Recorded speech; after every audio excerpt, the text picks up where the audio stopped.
Oi, oi, quinto ano, tudo bem com vocês? Hoje teremos uma videoaula de História. Iremos corrigir página 233. E a noção nova será 241 até 249. Ok? Vamos lá para a correção?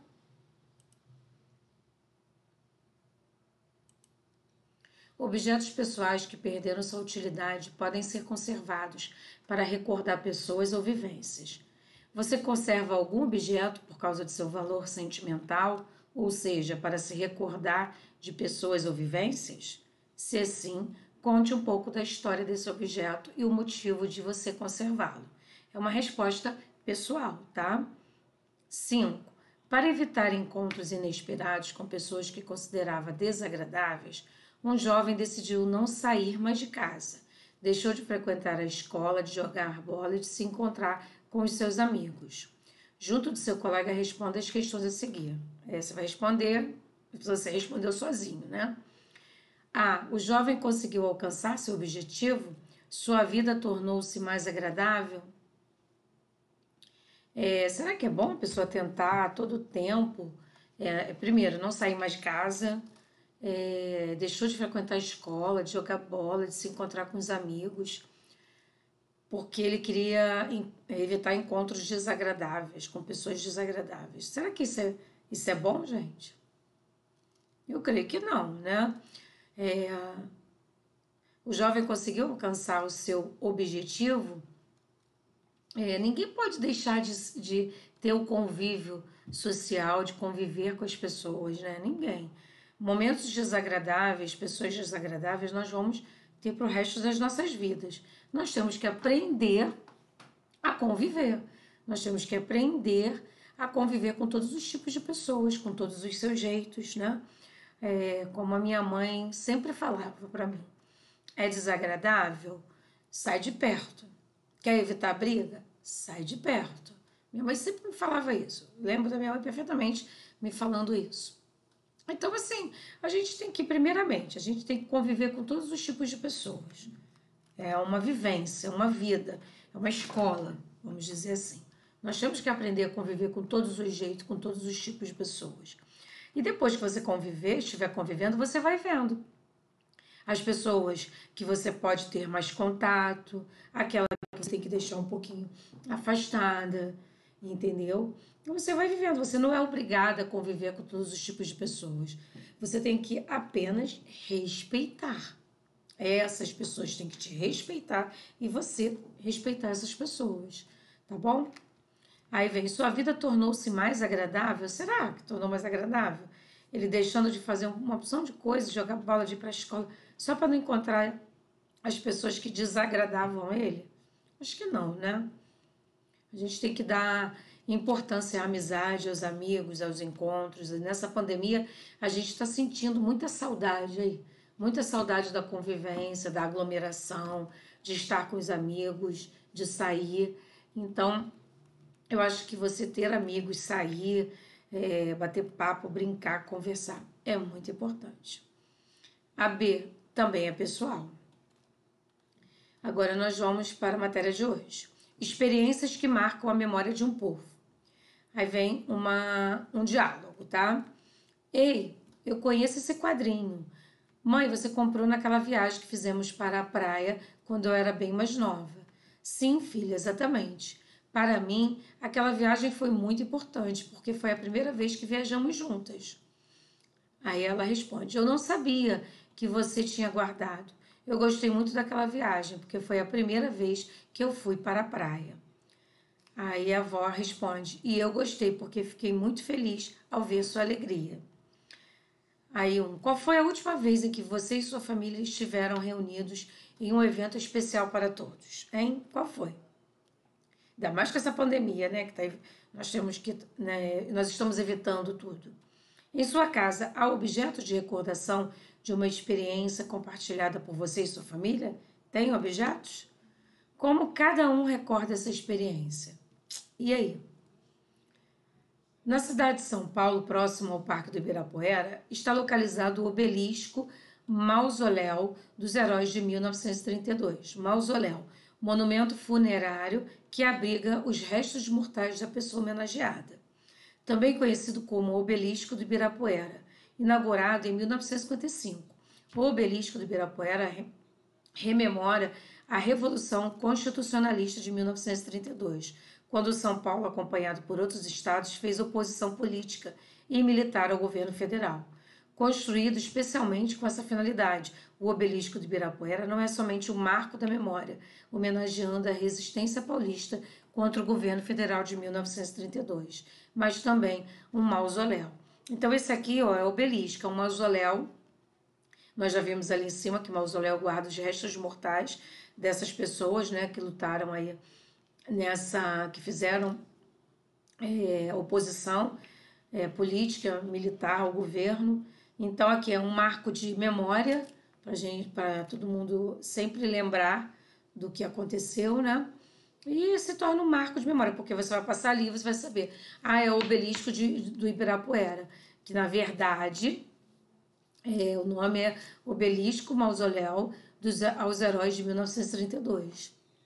Os restos mortais de combatentes da Revolução Constitucionalista estão na parte inferior do monumento. A oposição de São Paulo contra o governo federal era derrubar o então presidente Getúlio Vargas e exigir a convocação de uma Assembleia Nacional Constituinte. Passar essa experiência, portanto, tem o objetivo de valorizar São Paulo como um estado que lutou pela instituição de um governo legítimo. Então, para a gente poder, ainda mais os paulistas, poderem relembrar o que aconteceu, né? Então, é um marco da memória. Passou por ali, você vai primeiro identificar que é um obelisco e qual a finalidade dele. Se mudarmos nossa atenção para a Europa, vamos encontrar o Museu Nacional Auschwitz-Birkenau. O Museu de Auschwitz está localizado na Polônia e foi criado em 1947 para homenagear as vítimas dos campos de concentração alemães, né, durante a Segunda Guerra Mundial, uma guerra que foi muito triste. Os soldados alemães construíram campos para aprisionar e executar os perseguidos pelo Estado. Auschwitz foi uma rede desses campos de concentração alemães. Eles matavam muitas pessoas, né, os judeus. Então, os alemães mataram muitas pessoas, todas as faixas etárias. Crianças, adultos, velhos, eles mataram muitas pessoas, milhões de pessoas.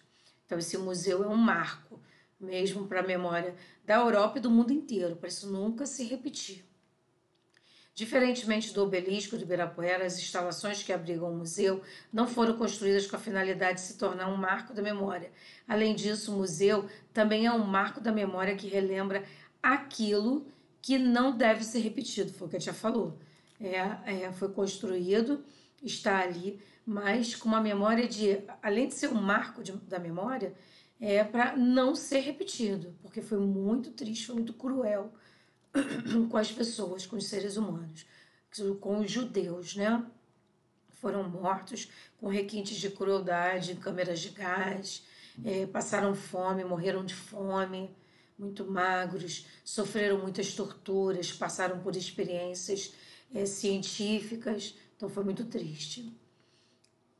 Apesar de ter sido uma experiência coletiva triste e cruel, relembrá-la é uma maneira de evitar seu esquecimento, que consequentemente sua repetição. Isso que eu falei. Para não esquecer o que aconteceu e para não repetir. Se retornarmos ao Brasil, vamos encontrar um marco de memória com algumas semelhanças com o museu.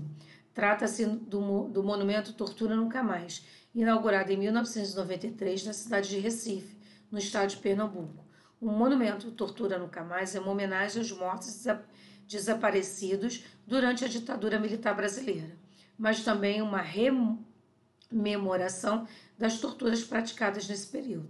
Também aqui nós temos esse aqui, no Recife, Pernambuco, o monumento Tortura Nunca Mais, que foi na época da ditadura, que muitas pessoas foram presas, torturadas, mortas, desaparecidas, o corpo até hoje nunca apareceu. Então são monumentos que recorda, que está ali, para mostrar para a gente também, para nunca mais se repetir. Diferente do museu Auschwitz, O monumento Tortura Nunca Mais não reaproveitou construções antigas ou prisões onde não poderiam ter sido encarcerados, porque esse museu aqui é numa prisão, né, numa das prisões, num dos campos de execução.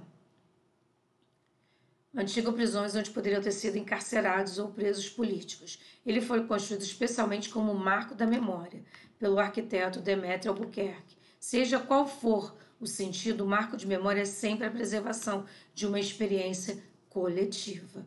Então, nós já vimos experiência individual, que é nossa, que eu mostrei para vocês até os anéis quando eu era pequenininho, o anel que era da minha mãe, e tem a parte coletiva. Então, nós temos aqui, ó, o portão principal do museu, desse museu lá na Polônia, olha aqui, ó, é um museu, é onde era o campo de concentração. Deve ser muito triste entrar ali. Nós temos esse, que é da Tortura Nunca Mais, não foi feito em cima de nenhuma prisão, tá? A diferença entre elas, entre esses dois monumentos é esse. Aí na 243 nós temos aí um exercício, super desafio, tá? Vocês vão pesquisar e fazer. 244 vem as atividades finais do nosso capítulo, do capítulo 8, tá bom? Com verdadeiro e falso, falando sobre marcos de memória, tá? Marcar alternativa correta, perguntas, tudo sobre o que nós estudamos dos marcos de memória, dos tipos de memória que nós temos, tá? E nós vamos aí prosseguindo até a 247. 248, 249 é o nosso querido Relembrando, onde vocês vão, o livro faz mesmo um resumo em lacunas, tá? Até chegar finalmente ao Aprendi A, que é o final das nossas atividades finais. Então, vocês vão fazer com muita atenção, tá bom? Faz tudo direitinho, no próximo vídeo eu corrijo com vocês. Beijos.